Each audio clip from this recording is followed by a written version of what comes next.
Welcome back, everybody, to my annual October ranking series. This year I'm counting down my 31 favorite horror movies from the 2010s. At number 19, we have a movie from Astron 6. The first movie from Astron 6. You will see another one higher on the list. But at number 19, we have The Editor. He toils in the shadows, in a world of make-believe. This is a movie that was made for people like me, people who are fans of Italian horror, and particularly Giallo movies. This is one of those movies where I can only really recommend it to people who are fans of Giallo flicks. If you're not really into Italian horror and Giallo movies, you probably won't have as much of a good time with this one, because this movie is a spoof of Giallo cinema. But yeah, so the movie's called The Editor, and it is about an editor. You have this editor named Ray, who was once one of the most celebrated editors of all time. But after a horrible accident, he got a bunch of his fingers cut off, and they've now been replaced with 4 wooden fingers, and now he has been relegated to splicing together trashy movies. And, you know, hey, I like that stuff, so he's okay in my book. But anyway, the movie he's working on, the actors in the film he's working on start getting killed off, and he is the prime suspect.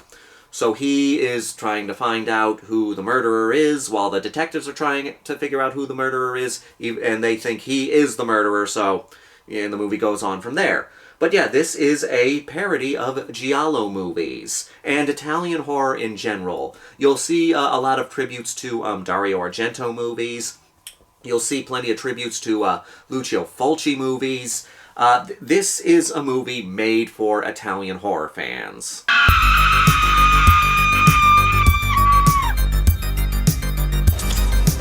And the guys at Astron 6 went the extra mile with this movie, even going so far as to dub the film over. That's a common element of Italian exploitation films, you know, especially like from the 60s through the 70s, through the 80s.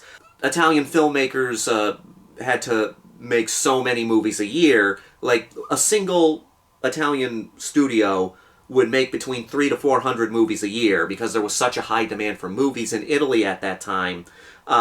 So they were given a set amount of money, not a huge budget, and a short period of time to make these movies because of the high demand for movies. So they had to find shortcuts so that they could bang these movies out quicker. And one of the shortcuts was not recording the audio.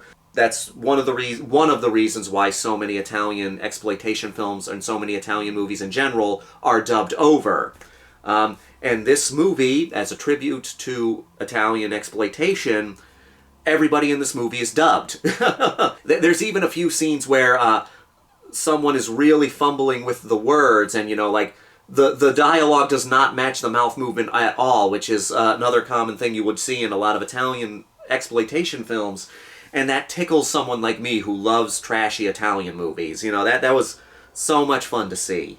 I'll be keeping my eye on all of you. Everyone's a suspect, so I don't advise any of you to trust one another until I've found the guilty party.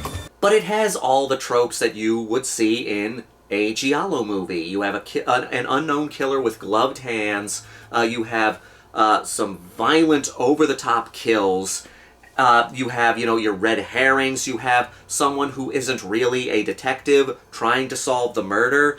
The guys at Astron 6 really know how to make a tribute to exploitation movies. And again, you are going to see that in a movie you're going to see much higher on the list. I won't spoil it here, but for those who watch my channel, you probably know what it is. Anyway, they like understand exploitation movies, and they know how to both poke fun at exploitation movies and celebrate them at the same time. You don't want to leave things like this lying around. The wrong hands, they become weapons. The dialogue is goofy, it's very goofy, but it is that kind of it is poking fun at the goofy dialogue you would see in actual Italian exploitation movies. And I love so many of the Lucio Fulci tributes. There's a woman who becomes blind in this movie, and that's a tribute to The Beyond, which is one of my favorite Italian horror movies. There's not much else I can really say about The Editor. It's only a movie that I can recommend to Italian horror fans. If you are not an Italian horror fan and you still want to check it out, by all means do. You might still get some enjoyment out of it, but if you're an Italian horror fan and you understand the references and what there's parodying, you will have a lot more fun with it. I'm not saying you can't get something out of it if you're not an Italian horror fan. I'm just saying you will get more out of it if you are an Italian horror fan. So, yeah, if you're an Italian horror fan, I would highly recommend checking out The Editor for Halloween during October. It is so much fun if you are an Italian horror fan.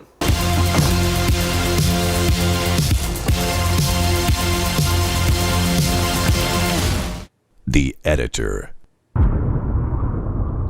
He'll leave you on the cutting room floor.